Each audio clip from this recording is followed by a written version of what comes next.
Fans of the John Locke Foundation know that this think tank is promoting the goal first in freedom. That is, making North Carolina the freest state in the nation. There's some good news on that front, courtesy of the libertarian Cato Institute. Joining us now with details are the authors of a new report from Cato that offers that good news. William Ruger is Vice President of Policy and Research at the Charles Koch Institute. Jason Sorens is a lecturer and Program Director of the Political Economy Project at Dartmouth College. Welcome to both of you. Thank you. Yeah, thank you for having us. So some good news on the front of freedom for North Carolina, and that is thanks to this report that Cato puts out on freedom in the 50 states. Tell us what it says about North Carolina. Well, North Carolina is not one of the very top states on freedom, but we do show increase since 2010. So we look at freedom in three different areas: fiscal policy, which has to do with taxes and government spending; regulation, which has to do with restrictions on business especially; and personal freedom, which has to do with lifestyle freedoms as well as things like educational choice. And we find that North Carolina has improved specifically on fiscal policy. Taxes have fallen over the past few years, and in educational freedom. When you looked at the various states and how they're going up and down on these rankings, did North Carolina's improvement stand out to you too? I think it does. North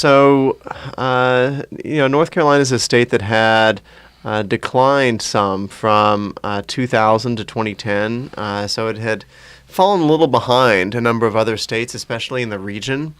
And so North Carolina sticks out as a state that has improved on several policies across the board since then.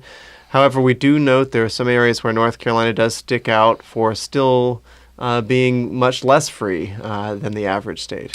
Yeah, so one biggie is occupational licensing, which really is, we're not really talking about whether medical doctors are licensed. Right. We're talking about the whole range of things in which people have to get government approval to actually earn a living and make their lives better for them and their families. And North Carolina has way too many of those and really could improve by eliminating many of these. And a lot of times, these occupational licenses really are ways in which people in those professions can keep out new entrants, which essentially is a way of what economists call rent seeking. It's a way of boosting their profits at the expense of others who aren't able to get into that profession and compete. That is the voice of William Ruger. You also heard from Jason Sorens. You looked, obviously, in putting together this report at all of the 50 states. Are there some general trends that you saw, either good or bad? Well, we did definitely see that the federal government has generally played an adverse role in freedom at the state level. Federal courts have played a good role in increasing personal freedom, but when we look at, for instance, health insurance regulation, that used to be an area where states could try different things. Now we have a one-size-fits-all federal law, and that has significantly reduced freedom among all 50 states because now they're forced to conform to this one highly regulated model.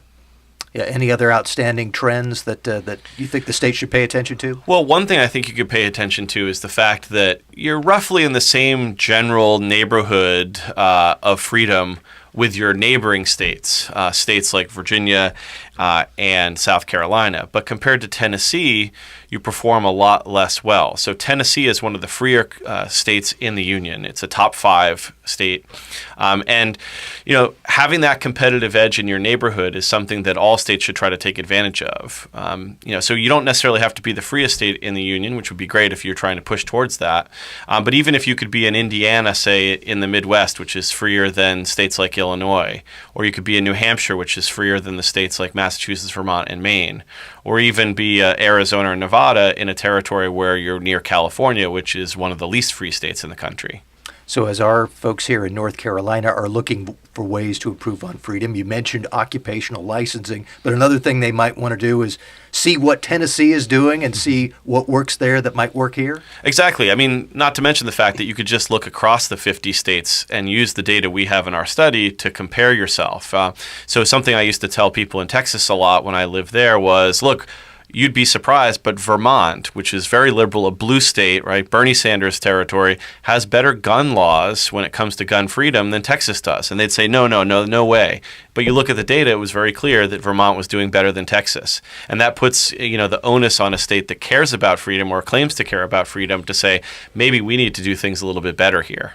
You brought up something that's a very important point, and that is that states that are looking to become more free can look at this report and find easy substantive things they could do that would make themselves more free. It's not just this sort of floating in the ether idea of more freedom. You could actually find policies in other states, emulate them, and see your own state become freer. Right. So Justice Brandeis talked about how the states are kind of laboratories for democracy. In a lot of ways, he's talking about them experimenting with progressive reforms. But I think that people who care about freedom can also look to different states. And our data and just kind of our kind of federal system that we have in this country allows us to see what other people are doing to improve in a freedom-enhancing direction.